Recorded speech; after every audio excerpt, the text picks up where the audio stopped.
Hello everyone, আপোনালোকে চাবলৈ আৰম্ভ কৰিছে আপোনালোকৰ আপোন চেনেল ইগাল এডুকেশ্যন আৰু মই অভিজিত মণ্ডল আৰু আজি এটা নতুন টপিক লৈ আহিছো আৰু আজি টপিকটো হৈছে অকমান ইম্পৰ্টেন্ট টপিক হয় আৰু টপিকটোৰ কন্টেন্টখিনি চাগে কৰবাত নকৰবাত দেখিব পাৰা মই নকওঁ বাট মই যিমানখিনি ছাত্ৰছাত্ৰীক জানো চাগে খুব কম ছাত্ৰছাত্ৰীয়ে এই টপিকখিনি একদম ডিটেইলছ ভাৱে জানা টপিকটোৰ নাম হৈছে চেণ্টাৰ অফ ট্ৰায়াংগল বুলি যাৰ ওপৰত প্ৰশ্ন বিভিন্ন পৰীক্ষাৰ আমি আহিছে দেখা পাইছো গতিকে এটা লেটেষ্ট টপিক আজি আমি ডিসকাশন কৰিম চেণ্টাৰ অফ ট্ৰায়াংগল তো তাৰ ওপৰত একদম বিতংভাৱে যি মেইন কন্টেন্ট আছে যি সৰু সৰু কথা যিখিনি কথা তুমি জানিছা আৰু ৰিভিজন কৰিবা যদি জানাও নাই তুমি শিকি থৈ দিবা ওকে তো প্ৰথম নগৰ আৰম্ভ কৰিছো এটা ইম্পৰ্টেন্ট টপিক চেণ্টাৰ অফ ট্ৰায়াংগলছ আৰু এটো আছে স্পেশালি যিকোনো আপকামিং এক্সাম যিবোৰ আহি আছে সাপোজ কোনবা ডিএমএ পৰীক্ষাত বহিব কোনবা আসাম পুলিচৰ পৰীক্ষা যিকোনো পৰীক্ষা যেতিয়া তুমি বহিবা তেতিয়া এই টপিকটোৰ ওপৰত তুমি অকমান শিকিব লাগিব গতি টপিকটো অকমান নতুন তো শিকি নিশ্চয় ভাল পাবা আৰু আৰম্ভ কৰিছো এখন টপ 20 টেষ্ট সিৰিজ যেগুলো এটা আপকামিং পৰীক্ষাত বহিবা তেওঁলোকে নিজে নিজক চেক কৰিব লাগিব ওকে নিজে নিজক চেক কৰিবৰ কাৰণে যদি তোমাৰ হাতত 20 খন এনেকা পেপাৰ থাকে যি 20 খন পেপাৰ মানে সলভ কৰিলে তুমি বিভিন্ন ধৰণৰ পৰীক্ষাত বহিব পাৰা তো অকল ম্যাথছ নহয় ইয়াত অল সাবজেক্ট ইনক্লুড কৰা আছে অল সাবজেক্ট ইনক্লুড কৰা তোৰে 20 খন ইয়াতে টেষ্ট সিৰিজ আৰু সেই টেষ্ট সিৰিজ 20 খন যদি তুমি সলভ কৰা তেনে নিশ্চয় বিভিন্ন ধৰণৰ পৰীক্ষাত পাছ কৰিব পাৰিবা তো আপকামিং ডিএমএ কাৰণে 20 খন টেষ্ট সিৰিজ সলভ কৰা ইয়াতে সলভ কৰা আছে বাট প্ৰথমতে তুমি সলভ কৰিবা তাৰ পিছতহে answer bo check koriba ঠিক আছে আৰু তুমি কিমানটা কাৰেক্ট কৰিব পাৰিছা নিজে ইভালুয়েশন কৰিবা ওকে তো আইছো আজি আমাৰ প্ৰথম আৰু ইম্পৰ্টেন্ট টপিকটো আৰু টপিকখন ডাইৰেক্ট মই কিতাবৰ পৰা আনিছো ডাইৰেক্ট মানে এনেকুৱা নহয় ডাইৰেক্ট কিতাব এখনৰ পৰা ডাইৰেক্ট উঠাই আনিছো কাৰণ কিতাবৰ যেটো কন্টেন্ট বা আমি যেটা মেইন কিতাব বুলি কলে কিতাবৰ কন্টেন্টটো আমি ইম্পৰ্টেন্ট তো ডাইৰেক্ট কিতাবৰ পৰা দিছো যেনেকৈ আছে বুলি কৰবাত কিবা হিন্দী ল্যাঙ্গুৱেজ এটা আহিব পাৰে তো ধুনিয়াকে প্ৰথম কথা হৈছে যে সাৰ্কাম সেন্টাৰ বা সেন্ট্ৰাল বুলি এটা শব্দ আছে আৰু সেই সাৰ্কাম সেন্ট্ৰাল বা সেন্টাৰ বুলি যাক আমি কওঁ সেই বিষয়ে অকমান আলোচনা কৰিম ওকে তো সাৰ্কাম সেন্টাৰ শব্দটো চাগে নাম শুনিছে যাক আমি পৰিকেন্দ্ৰ বুলি কৈছিলো কি হয় the point of intersection of perpendicular bisector of the sides of a triangle এটা যদি ত্ৰিভুজ আছে এই ত্ৰিভুজটোৰ নাম সাপোজ a ইয়াতে b ইয়াতে c ওকে তো পারপেন্ডিকুলার বাইসেক্টর লাগে পারপেন্ডিকুলার বাইসেক্টর আমি যদি লম্ব হ'ব লাগিব আৰু মাজত কাটিব লাগিব কাৰ হয় অফ এ সাইড সো ইয়াৰ পৰা মানে এনেকুৱা লাইন টানিছো যিডাল লাইন পাৰপেন্ডিকুলাৰ হৈ আছে আৰু মাজতো আছে আমি পাৰপেন্ডিকুলাৰ এন্ড বাইসেক্টৰ আমি ইয়াক মাজত কাটিছে এডাল কি হয় পাৰপেন্ডিকুলাৰ আৰু মাজত কাটিছে এডাল কি হয় পাৰপেন্ডিকুলাৰ আৰু মাজত কাটিছে ঠিক আছে আৰু সেই তিনিটা লাইনে যেটো পয়েন্টত ইন্টাৰসেক্ট কৰিছে দ্যাট মিন্স এই পয়েন্টত ইন্টাৰসেক্ট কৰিছে সেই পয়েন্টৰ নাম হৈছে সাৰ্কামসেন্টাৰ ওকে ইয়াক নিৰ্ভৰ কৰি যদি তুমি এটা বৃত্ত আঁকা বৃত্তটো এনেকৈ যাব সেইকাৰণে বৃত্তটো এটা ডায়াগ্ৰামটো দিয়া আছে ইয়াত যদি তুমি সেন্টাৰ হিচাপে লোৱা ইয়াক সেন্টাৰ হিচাপে লৈ এটা বৃত্ত আঁকা তো বৃত্তটো এনেকৈ নেপৰ ঠিক আছে তো এইটোৰ নাম হৈছে সাৰ্কামসেন্টাৰ ওকে এতিয়া ইয়াতে তুমি দেখিছা এ বি সি ত্ৰিভুজ ত্ৰিভুজৰ এডাল পাৰপেন্ডিকুলাৰ বাইসেক্টৰ এই পয়েন্টটো ইন্টাৰসেক্ট কৰিছে সেই পয়েন্টৰ নাম হৈছে সাৰ্কামসেন্টাৰ তাৰ ৰিলেটেড দুটামান কথা O is the circumcenter ইয়াতে O নামটো দিছে দেখিছা হে O2 এটো O আছে তো O2 is the circumcenter problem নাই O is equidistant from all three vertices of A B C এই যোনটো O আছে O2 ইয়াৰ পৰা যদি 2 cm দূৰত আছে ইয়াৰ পৰা 2 cm দূৰত আছে ইয়াৰ পৰাও 2 cm দূৰত আছে এই যোনটো কথা হৰু বাক্যটা সেই বাক্যটো তুমি কৰবাত কামত আহি যাব এটা ভাবিবা এই সাৰ্কামসেন্টাৰ পঢ়িছো কিন্তু এনেকোটো কোনো কথা পোৱা নাই যে সাৰ্কামসেন্টাৰটো প্ৰতিটো ভাৰ্টিসেছৰ পৰা প্ৰতিটো শীৰ্ষবিন্দুৰ পৰা সমান দূৰত্বত থাকে এটা নতুন কথা শিকিলা হল তো সেই নতুন কথাটো তুমি হাইলাইট কৰি থৈ দিয়া কপিত যে এটা সাৰ্কামসেন্টাৰ যেটা থাকিব সাৰ্কামসেন্টাৰটোৱে প্ৰতিটো শীৰ্ষবিন্দুৰ পৰা সম দূৰত্বত থাকে দ্যাট মিন্স এটো তিনতৰ পৰা সমান দূৰত্বত অৱস্থিত সাৰ্কামসেন্টাৰ বুজি পাইছা ইয়ালৈকে প্ৰবলেম নাই ইয়াৰ পিছত যদি মই চাব যাও ইয়াত পজিশন অফ সাৰ্কামসেন্টাৰ বুলি পাৰ্ট আছে তো পজিশন অফ সাৰ্কামসেন্টাৰ বুলি কোৱাৰ লগে লগে সাৰ্কামসেন্টাৰটো ক'ত থাকে সাৰ্কামসেন্টাৰ জেনাৰেলি ক'ত থাকে ওকে তো সাৰ্কামসেন্টাৰটো ক'ত থাকে বুলি কোৱাৰ লগে প্ৰথম কথা এটো ডিপেন্ড কৰিব যে কি ট্ৰায়াঙ্গলৰ ওপৰত নিৰ্ভৰ কৰিছে তো এটো আমাৰ ত্ৰিভুজ হয় এটো আমাৰ A হয় এটো আমাৰ B হয় এটো আমাৰ C হয় এটা পাৰপেন্ডিকুলাৰ বাইসেক্টৰ this is our perpendicular bisector আৰু এটো আমাৰ কি হয় perpendicular bisector আৰু তিনিওটা perpendicular bisector যেটো বিন্দুত কটাকটি কৰিছে সেই বিন্দুটোৰ নাম হৈছে সাৰ্কামসেন্টাৰ ইজ ইট আৰু সেই সাৰ্কামসেন্টাৰটোৰ ওপৰত নিৰ্ভৰ কৰে যদি যোনটো ত্ৰিভুজ তুমি আঁকিছা এই ত্ৰিভুজটো যদি ইকুইড এংগল ট্ৰায়াঙ্গল হয় ইকুইড এংগল ট্ৰায়াঙ্গল মানে কি সূক্ষ্মকোণী ত্ৰিভুজ মানে যাৰ তিনিওটা কোণ যদি 90 ডিগ্ৰীতকৈ সৰু হয় তাক ইকুইড এংগল ট্ৰায়াঙ্গল বুলি কোৱা হয় ওকে এটা যদি ইকুইড এংগল ট্ৰায়াঙ্গল তোমাক দিয়া থাকে বা এটো ইকুইড এংগল ট্ৰায়াঙ্গল হয় বা সূক্ষ্মকোণী ত্ৰিভুজ হয় circumcenter lies inside the triangle তেনে circumcenter ক'ত থাকিব triangle এনেকা ভিতৰত থাকিব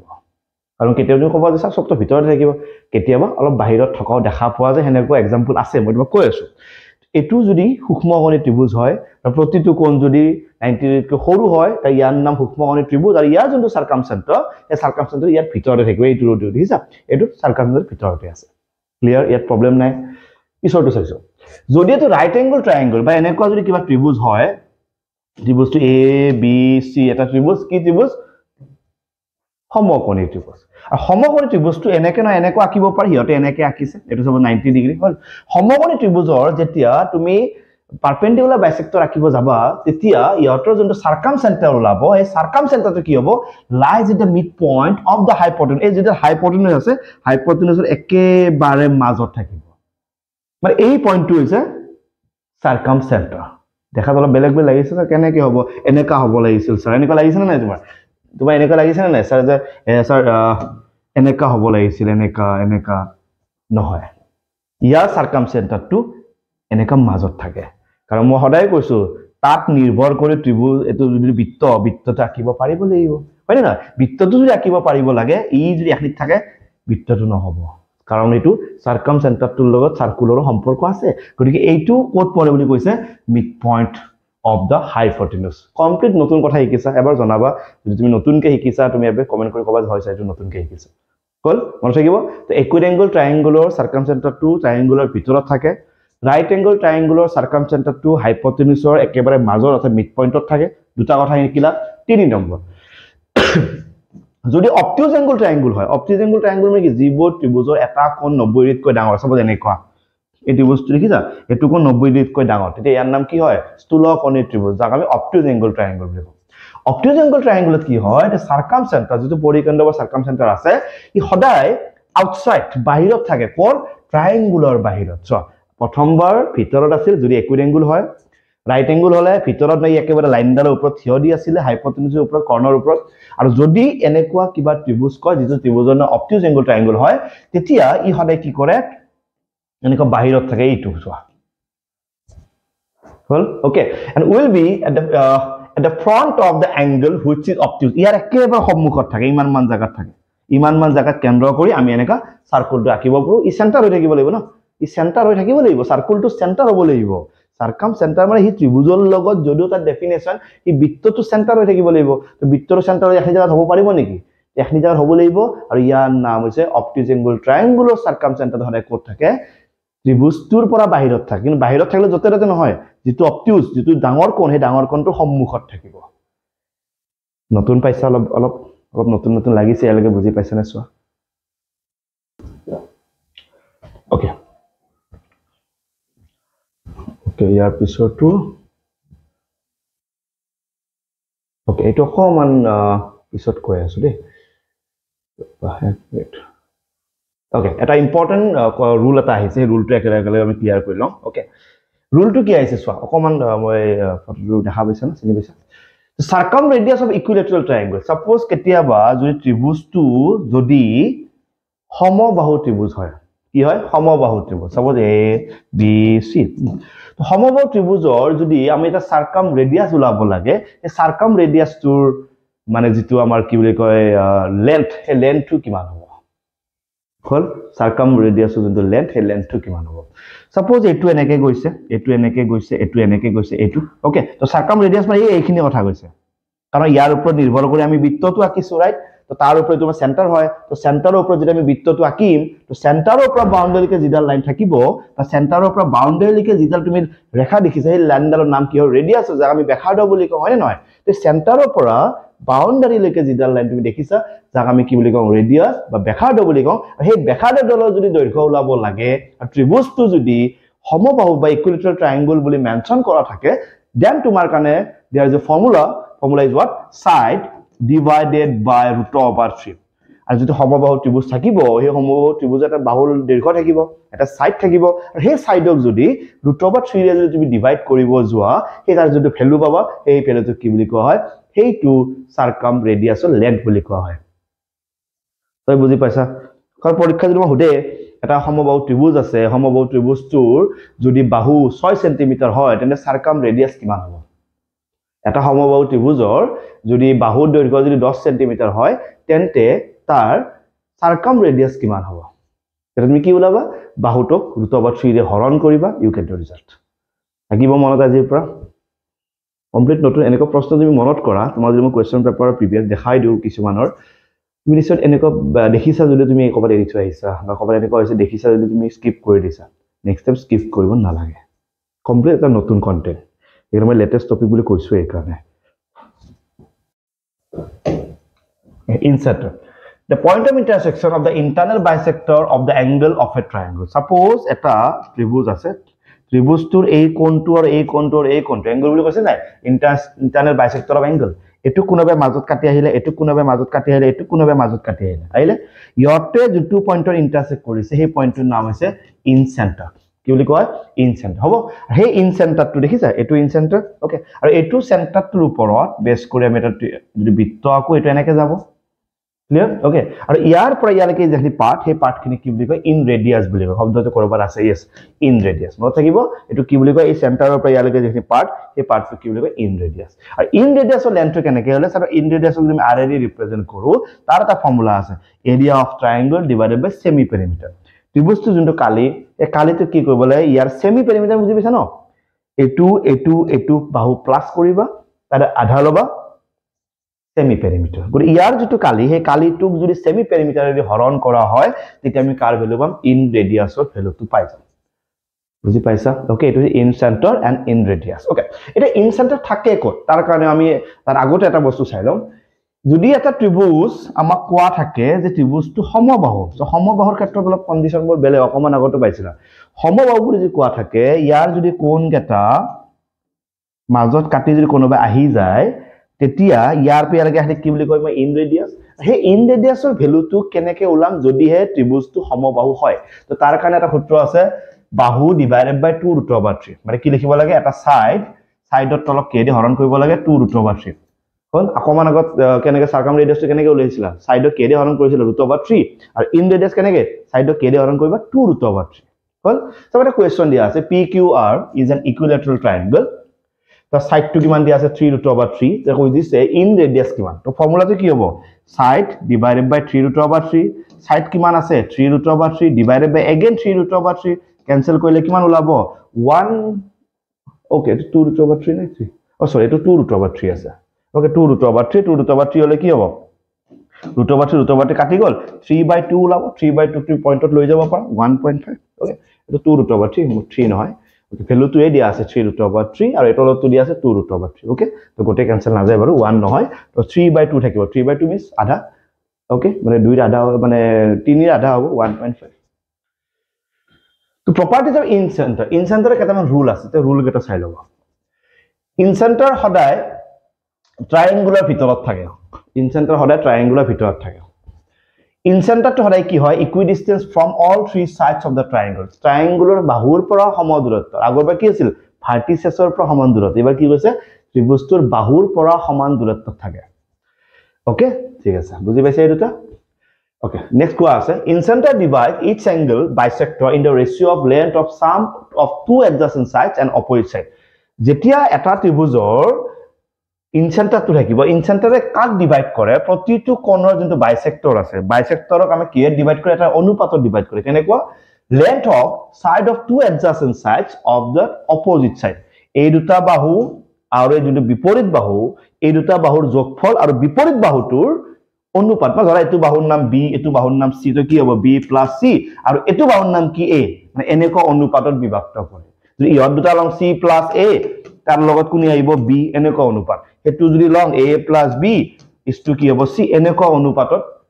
বিভক্ত কৰে বুলি কৈছে কোনে ইন সেন্টাৰে কাক বিভক্ত কৰে প্ৰতিটো এংগল বাইসেক্টৰ যোনগুলো এংগল বাইসেক্টৰ আছে দেখিছা এই এংগল বাইসেক্টৰ কেডালক এটা অনুপাতত বিভক্ত কৰে কেনেকুৱা এটো কোণৰ যদি বাইসেক্টৰ হয় এডাল ইয়াক কেনেকৈ ইয়াৰ ভ্যালুটো কেনেকৈ ওলাম a দুডাল প্লাস ইছটো এডাল এডালত যদি ওলাব লাগে a দুটাৰ প্লাস ইছটো এডাল ওকে অলপ নতুন বস্তু পাইছা এটো ওকে তো next to some okay if the altitude h1 h2 and h3 are given okay suppose ধৰিছো এটা ত্ৰিভুজ আছে এটা ত্ৰিভুজ আছে ত্ৰিভুজটোৰ এটু কোণ তিনটা কোণৰ মাজৰ পৰা গুচি গ'ল ওকে এটু ইনসেন্টাৰ হ'ল আৰু তুমি চাগে জানা এই কোণডালটো পাৰপেন্ডিকুলাৰ নহয় নেকি ই কেৱল ইয়াকে মাজত কাটি আহিছে ই মাজত নপৰিব পাৰে ইয়াক মাজত কাটি আহিছে এনেকুৱা নহয় কি পুৰা মাজত 90 ডিগ্ৰী হ'ব এনেকুৱা কিবা কথা আছে নাই যদি আমি ইয়াৰ পৰা 90 ডিগ্ৰী নিজৰ ফালৰ পৰা এটা লাইন টানো মই অলপ বেলেগ কালাৰ দি দিছো তোমাক তো ইয়াৰ পৰা মই এটা পাৰপেন্ডিকুলাৰ লাইন সৰি ইয়াৰ পৰা এটা পাৰপেন্ডিকুলাৰ লাইন মই টানিছো ইয়াৰ পৰা এটা পাৰপেন্ডিকুলাৰ লাইন মই টানিছো ইয়াৰ পৰা এটা পাৰপেন্ডিকুলাৰ লাইন মই টানিছো এডালে মাজত কাটিয়ে গৈছে হি লম্ব নহয় এডাল মাজত কাটিয়ে গৈছে লম্ব নহয় কিন্তু এই তিনডাল মই নিজৰ ফালৰ পৰা লম্ব আঁকিছো আৰু সেই লম্ব তিনডালৰ এটা সম্পৰ্ক আছে কেনেকুৱা 1/r আৰু মানে কি ইয়াৰ যেটো হে আছিল কি বুলি কয় ইন ৰেডিয়াস আছিল হে ইন ৰেডিয়াসৰ ভ্যালুটোৰ লগত ইয়ত তিনটা সম্পৰ্ক আছে এডাল বা লাইনৰ নাম যদি h1 হয় এডালৰ নাম যদি h2 হয় আৰু এডালৰ নাম যদি h3 হয় তেনে ইয়ত গেটাৰ লগত ইন ৰেডিয়াসৰ এটা সম্পৰ্ক 1/r = 1/h1 + 1/h2 + 1/h3 এটো কব এটা ত্ৰিভুজ তিনিটাৰ পাৰপেন্ডিকুলাৰ লাইন তিনিটা বা অল্টিটিউড তিনিটাৰ ভ্যালু দিয়া আছে ইন সেন্টাৰ ইন ৰেডিয়াস কিমান হ'ব এই তিনিটাৰ ভ্যালু বহাই দিবা r টো ওলাই যাব এনেকৈ কোৱেশ্চন আহিলে আমি কৰিম এটো আছে ইন সেন্টাৰ আৰু ইন ৰেডিয়াস যেতিয়া এটা ৰাইট এংগল ট্ৰায়াঙ্গল হয় যেতিয়া এটা ৰাইট এংগল ট্ৰায়াঙ্গল আছে ৰাইট এংগল ট্ৰায়াঙ্গল আছে okay right angle triangle B angle to 90 degree okay জানো আমি আই টু ইন সেন্টাৰ ইয়াত এটা ইন সেন্টাৰ আছে ওকে তুমি এটো আমাৰ ইন সেন্টাৰ ইয়াতে ইন ৰেডিয়াস টো কেনেকৈ ওলাই যায় মানে এই বাহু তিনটা যি আছে ৰাইট এংগল ট্ৰায়াঙ্গল আমি জানো এডাল পাৰপেন্ডিকুলাৰ সাপোজ এডাল বেস আৰু এডাল কি হাইপোটেনুস হল এই তিনটা ব্যৱহাৰ কৰি এটা ৰাইট এংগল ট্ৰায়াঙ্গলৰ যেনে ইন ৰেডিয়াস হে ইন ৰেডিয়াস টো ওলাব পাৰে হল আৰু ইন ৰেডিয়াস টো ওলাবৰ কাৰণে এটা ফৰ্মুলা আছে r = p + b - h / 2 p + b - h / 2 this is called in radius p মানে perpendicular b মানে base h মানে hypotenuse কাৰণ মনত ৰাখা তুমি ক'ব এটা ৰাইট এংগল ট্ৰায়াঙ্গলৰ মেজাৰমেন্ট খিনি এনেকুৱা হয় ইন ৰেডিয়াস কিমান হ'ব উলাই দিলে হ'ল এখিনি বস্তু মনত ৰাখা কাৰণ এই সেন্টাৰ অফ ট্ৰায়াঙ্গলটো ডাঙৰ টপিক নহয় আমাৰ সিলেবাসৰ টপিকই হয় ক্লাস 10 স্ট্যান্ডাৰ্ডৰ টপিকই হয় কিন্তু আমি খুব কমকে পঢ়ো কাৰণ আমাৰ খেলিমেই লাগি যায় ঠিক আছে মনত থাকিব হ'ব এটো ইন সেন্টাৰ বুজি পালা ধুনিয়াকে ওকে আৰু কি আছে আমি চাই লওঁ এবাৰ ওকে এটা এক্সাম্পল দিয়া আছে এক্সাম্পল কৰি ল'ব পাৰিবা বেস দিয়া আছে 24 altitude অথবা পারপেন্ডিকুলার দিয়া আছে 7 হাইপোটেনুস দিয়া আছে 25 আমি কবলে ইন ৰেডিয়াস তো ফৰ্মুলাটো কলো মই p + b - h / 2 p মানে কিমান দিয়া আছে 7 b মানে কিমান 24 h মানে কিমান 25 সিম্পলিফাই কৰিবা / 2 হ'ব 31 - 25 / 2 ওকে 6/2 that means 3 ওলাব কৰি দিছো ধুনিয়াকে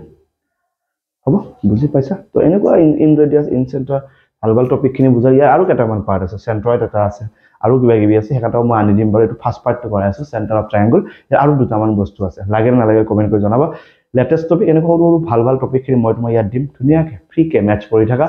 আৰু যিমান খিনি পাৰি ইমান খিনি দি আছো আৰু যিমান লাগে দি থাকিম তো ম্যাথ ফ্ৰী কে ধুনিয়াকৈ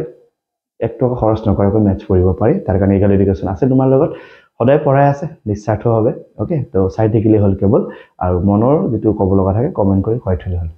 ঠিক আছে তেন লগ পাম এটা নতুন ক্লাছত ধন্যবাদ